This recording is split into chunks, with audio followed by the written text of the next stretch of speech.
Assalamualaikum warahmatullahi wabarakatuh. Perkenalkan, nama saya Akika Nabila Putri dari kelas 11 MIPA 1. Saya akan mempresentasikan perlawanan rakyat Mataram terhadap VOC. Pertama-tama saya akan menceritakan latar belakang perlawanan rakyat Mataram terhadap VOC. Sultan Agung adalah raja yang paling terkenal dari kerajaan Mataram.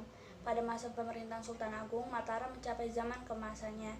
Sultan Agung memiliki cita-cita yaitu mempersatukan seluruh tanah Jawa dan mengusir kekuasaan asing dari bumi Nusantara. Terkait dengan cita-cita ini, maka Sultan Agung sangat menantang keberadaan kekuatan VOC di Jawa. Apalagi tindakan VOC yang terus memaksa kehendak untuk melakukan monopoli perdagangan, membuat para pedagang pribumi mengalami kemunduran. Kebijakan monopoli itu juga dapat membawa penderitaan pada rakyat. Oleh karena itu, Sultan Agung merencanakan serangan ke Batavia. Pada tahun 1628 telah dipersiapkan pasukan dengan segenap persenjataan dan perbekalan. Pada waktu itu yang menjadi Gubernur Jenderal VOC adalah J.P. Chon. Sebagai pemimpin pasukan Mataram adalah Tumenggung Buraksa. Tepat pada tanggal 22 Agustus 1628, pasukan Mataram di bawah pemimpin Tumenggung Buraksa menyerang Batavia. Pasukan Mataram berusaha membangun pos pertahanan, tetapi komponen VOC berusaha menghalang-halangi, sehingga pertempuran antara kedua pihak tidak dapat dihindarkan.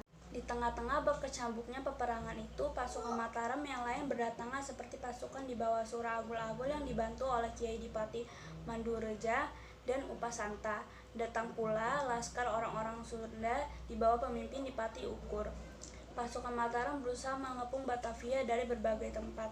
Terjadilah pertempuran sengit antara kedua pasukan Mataram melawan VOC di berbagai tempat.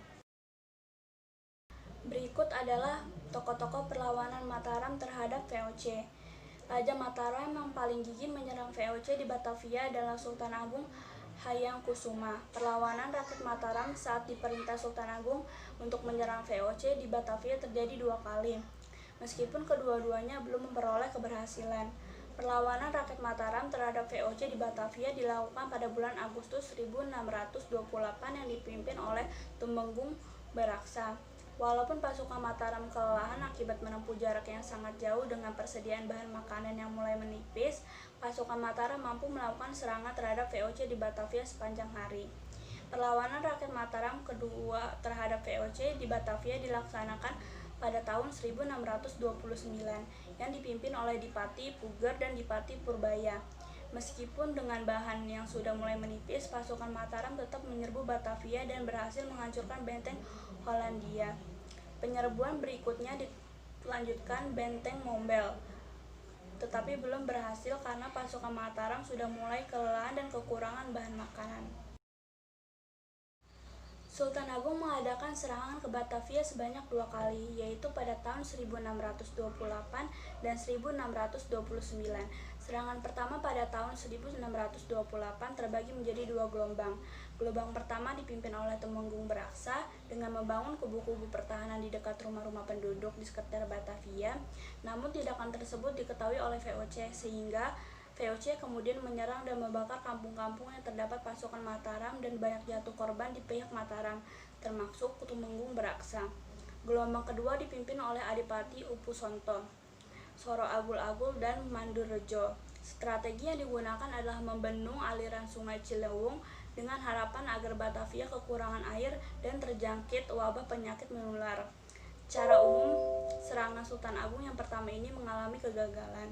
Pada tahun 1629, Mataram melakukan serangan yang kedua kalinya di bawah pemimpin Dipati Puger dan Dipati Purabaya.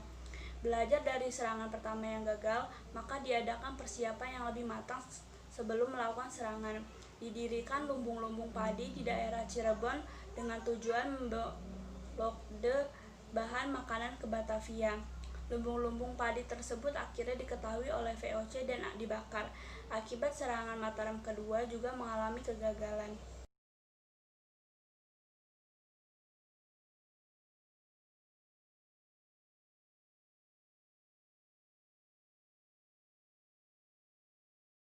Akhir perlawanan Mataram terhadap VOC. Keberhasilan Mataram dapat dibalas oleh VOC.